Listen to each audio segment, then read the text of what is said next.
What's going on, guys? This is Ryan with RK Outpost, and over the past couple days, especially since the fallout from the Rise of Skywalker, I've been talking about how I'm worried that Disney is going to dip back into the expanded universe to just blatantly take from the characters there that in 2012 they cast aside and said, we don't want any of these expanded universe characters. And then yesterday, even, I did a story about how Zachary Levi, it was asked, who would you like to play in a Star Wars movie? And he said Dash Rendar, who is a character from the Star Wars Expanded Universe that has one little line, one little mention in a canon book. So now his name is officially canon, even though his story isn't. And then I saw this today. It's time to bring Mara Jade back to Star Wars. And again, it just makes me squirm, it makes me cringe because I know what would happen if Disney got their hands on Mara Jade. So let's just go ahead and look at this article here. And listen, if you're someone who wants that, like read a book or something, I can get how you might want them back in canon, but if you've seen what Disney's done to the characters that they've got a hold of from the EU, I feel like most people, if you're an EU fan, would not want that, even if you're a Star Wars fan. So, after Disney purchased Star Wars back in 2012, most of the novels, games, comics, and other supplemental material that existed pre-purchase were deemed non-canon and cast aside. Logically, this made sense. There was so much material that it would have been difficult to find pockets of free space to write a brand new epic trilogy. Nope, it wouldn't have been. Emotionally, it gutted me, says the author. Sure, the canon, previously known as the Star Wars Extended Universe. All right, stop. It's not the Extended Universe. I hate it when I see people at Lucasfilm or authors or journalists say that. All right, this might be dangerous. Let's go to Google. All right, Google. Star Wars Extended Universe. Let's search it. Of course, look, first thing, did you mean Star Wars Expanded Universe? Because that is what everyone means. That's what it is. It's not the Extended Universe. So that is one thing that irks me when you say you're a huge fan and it gutted you, and then you say Extended Universe. Anyway, moving on. Was a bit of a mess, with a reputation for ridiculous plot threads and completely unnecessary stories. It has fewer contradictions in like 30 years of the EU than we have with this sequel trilogy and with the canon novels and comics. Stop. Despite the missteps, overall the Star Wars Legends canon had its fair share of fantastic storylines, fun adventures, and compelling characters. Some elements from Legends have been reintroduced to the official canon along the way. Thrawn appearing in Star Wars Rebels, which was god-awful. Thrawn is a terrible version of himself in Rebels. Various planets across the system reappeared in all types of media. Yeah, because they needed to use that to actually build their universe up. And even Mala, Chewie's wife from the travesty that was the Star Wars Holiday Special, showed up in a young adult retelling of Star Wars A New Hope. I'll agree with that. Star Wars Holiday Special is bad. But the one thing from Legends I've been longing to see reintroduced is Mara Jade, the former Emperor's hand turned Jedi. Oh, and we can't forget that she was also Luke's wife and baby mama. And yes, Mara Jade is a fan favorite character, absolutely.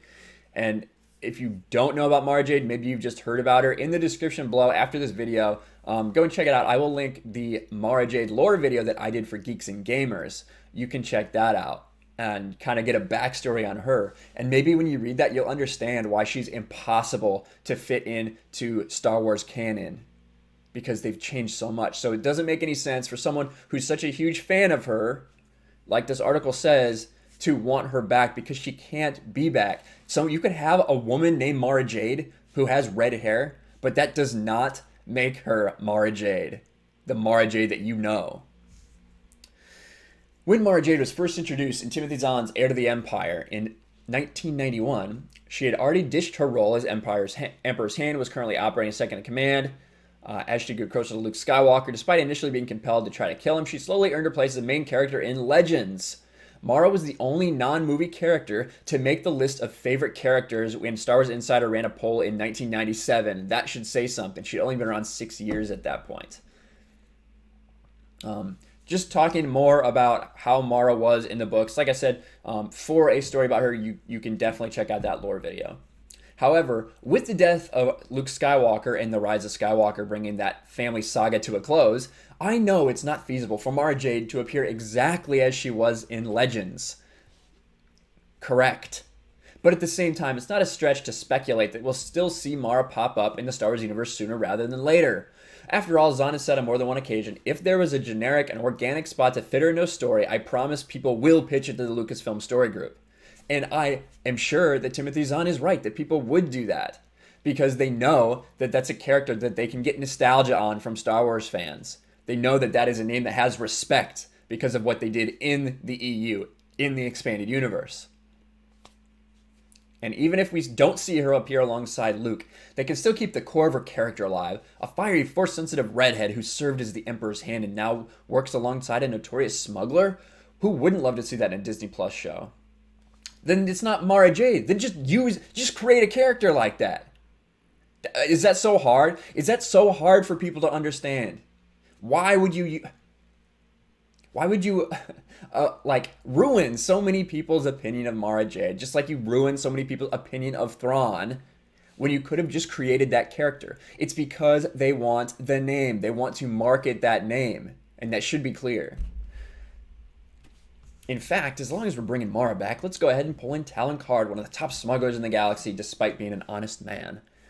If we keep her backstory being the Emperor's hand, it would track she'd be someone he'd trust to handle critical yet secretive matters. She'd certainly be the one he'd trust to send out to the galaxy after the fall of the Old Republic to track down and kill any remaining Jedi, which means it would be easy for her to show up in the upcoming Obi-Wan series. There's a lot to play with, and it's unlikely Obi-Wan hunkered down on Tatooine and never left. Let's up the stakes for him a bit and bring in a character determined to take him out, only for her to have the same eventual change of heart she did in Legends. And of course, while working and bickering with him to complete their mission, they'll fall for each other. Who doesn't love good enemies to lovers trope? Listen, this is what you're now doing. You're saying that you're a huge fan of Mara Jade, that you're a huge fan of her character. You were gutted when she got taken away. Now you're saying you should just bring in someone that's a husk of the character that happens to have the same name, that goes to Tatooine to kill Obi-Wan, and falls in love with Obi-Wan. What are you talking about? You don't care about Mara Jade being back. You want to play out this fantasy of this powerful female redhead in your mind falling in love with Obi-Wan Kenobi. That is what this article is. This is not someone who...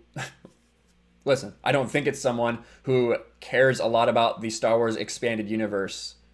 You probably liked Mara Jade, but I don't think you're respecting her legacy by just wanting someone who's a redhead to go and get down and Obi-Wan Kenobi. Just saying. Still, unfortunately, there's no happy ending with a wedding and kids in the card for Mara and Obi-Wan. So after they've gotten a little frisky in the desert, they'll eventually have to go their separate ways. He'll stay on Tatooine, robes billowing in the sand, and she can join up with Card and his crew, setting off for regions unknown. We all know how Obi-Wan's story ends, but this would leave it open for Mara's adventures to continue in her own TV book or comic form, and since she's a strong, independent woman who don't need no man, she'll use his show as a springboard to launch her own story, and knowing her, she'll do it with style. This is not Mara Jade, and it doesn't take a rocket scientist to figure that out. All it takes is someone who has a little bit of care and appreciation for the lore and for the expanded universe. That what you're suggesting is not a Mara Jade story. And unfortunately, that's exactly the kind of people that Disney are catering to. The people who want to see a Mara Jade and Obi-Wan fanfic romance relationship frolicking in the desert, or whatever she said, the author said. That's ridiculous. That's not Mara Jade, but that is the people that Disney might listen to because they think there's a demand for something like that out there. In 2014, you made that decision to get rid of the EU. As much as it hurts so many people, if that's the decision you've made, that's the decision you've made. When you're cherry picking things like this, it's just reopening scabs, and it's not giving you good stories either. That's the problem. It'd be one thing if it was these great successful stories, but when they're taking parts of the EU and bastardizing it and changing it to make it not the EU, then people aren't loving that thing anymore. That's why it's not working for you. But Disney and Lucasfilm maybe doesn't understand, maybe they don't care. Either way, it's not working. So stop. Stop touching expanded universe characters. That's bottom line. And this is just one article, one person's opinion on this. But I think that's why I'm so scared that they're going to do more, because you're going to see all this stuff about Revan. You're going to see people writing this article about, oh, I loved Revan. KOTOR is my favorite game ever. And when they decanonized it, I was crushed. But I think they should bring Revan back as a female, disabled person of color to fall in love with Malik, like in the KOTOR story. That's what we're going to see. And that's the people that Disney will cater to, unfortunately, unless something changes there. But I guess that's really all I have to say. I didn't mean to get this worked up over this article because it's not a story from Disney. They're not saying they're bringing her back. It's just someone's opinion, which is fine. But I just think it's really coming from the wrong place. Let me know what you guys think in the comments below. As much as you may love Mara Jade, do you think it would be a good idea to have a character named Mara Jade, but completely different in who she actually is, come into Star Wars canon? Do you think that they should play on that nostalgia just like that? Let me know in the comments below. Make sure you subscribe, smash the like button, ring the bell for notifications, share this video out there, and I'll talk to you guys later. Thanks for watching, everyone, and a huge shout out to my patrons. I appreciate you guys so much. Want to follow me on Twitter or Instagram? Check out the description below. You'll find links to my P.O. box and my Patreon as well. And I'll talk to you guys later.